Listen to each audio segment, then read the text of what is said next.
La particularité de l'édition 2013 des Journées du patrimoine à Villepinte, ce sont ces 22 panneaux patrimoniaux interactifs installés devant les différents monuments de la ville. Ils permettent aux Villepintois de découvrir l'histoire locale et ce tout au long de l'année.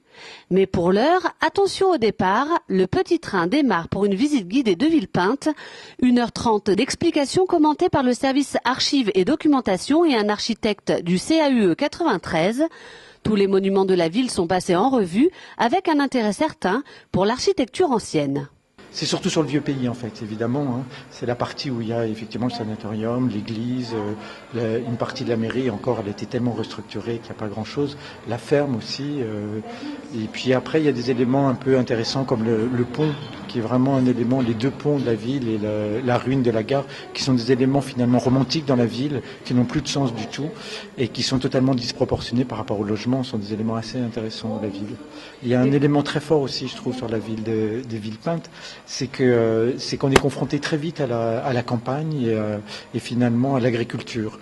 Et que c'est vraiment un point assez fort qu'on ressent assez peu dans des banlieues aussi proches. Seul arrêt du parcours, ruelle du Lavoir. C'est dans ce lieu riche d'histoire que des comédiens amateurs d'issus de secours attendent les passagers pour leur jouer quelques extraits de la pièce Le Lavoir, récompensée au Festival Off d'Avignon en 1986.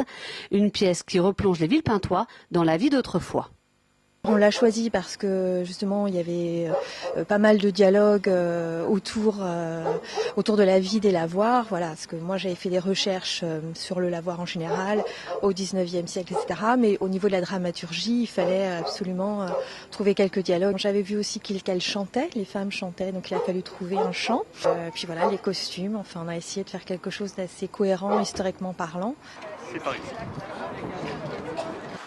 Elle aura tout plein de sous. Et moi j'aurais tout plein de gosses. Et ça me plaise ou non? Tapez le linge, tapez pour faire sortir la saleté. Tapez le linge, tapez pour faire sortir la saleté. C'était super agréable parce qu'on a bien revu tout ce qu'on pouvait imaginer d'un lavoir. Et les dames, elles sont super sympas, donc c'est une belle représentation et ça fait plaisir. Terminus au centre culturel qui représente le point central des activités de la journée. Dans le hall, l'exposition Patrimoine en chantier, mais aussi 15 jeux anciens en bois mis à la disposition des Villepintois. Dans la médiathèque, une salle est consacrée au modélisme ferroviaire. L'une des maquettes représente la gare du Vert-Galant à sa création. En cours de finition, elle sera exposée dans le hall du centre culturel une fois terminée. Cette première présentation au public a permis aux maquettistes de récolter quelques témoignages utiles pour finir son travail. On s'aperçoit que en fait, chacun a des bribes de l'histoire locale et de chercher à reconstituer le passé permet d'assembler toutes ces bribes pour redonner une image de ce qu'était la ville. L'une des choses que me disaient les gens en passant, c'est que ça avait beaucoup changé. 1930, Villepinte, c'est la campagne. Donc c'est forcément un moment très étonnant pour tout le monde et ça permet de prendre du recul sur la ville telle qu'elle est aujourd'hui. C'est intéressant parce que je pense que le patrimoine parfois peut être un peu rebutant ou repoussant parce que c'est pas simple à aborder. Je trouve que c'est bien d'aller amener les gens sur des choses de leurs souvenirs à eux qui va les amener à pouvoir s'intéresser à un passé peut-être plus ancien. Et puisque l'on parle de souvenirs, plus loin, dans une salle du conservatoire, une étonnante salle de classe des années 30 dévoile un tableau noir, des cartes de France, des pupitres avec des encriers, tout y est. Ils sont nombreux à s'être prêtés au jeu et à être retournés l'espace d'un instant sur les bancs de l'école.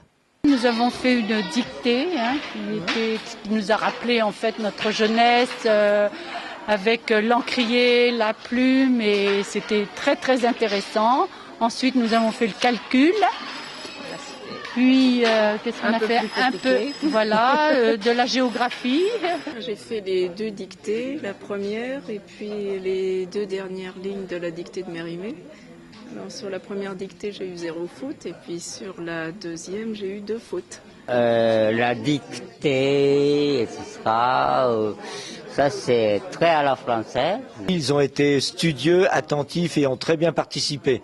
Bravo à eux. La journée s'est terminée avec la remise des récompenses aux participants dans le hall du centre culturel Joseph Kessel.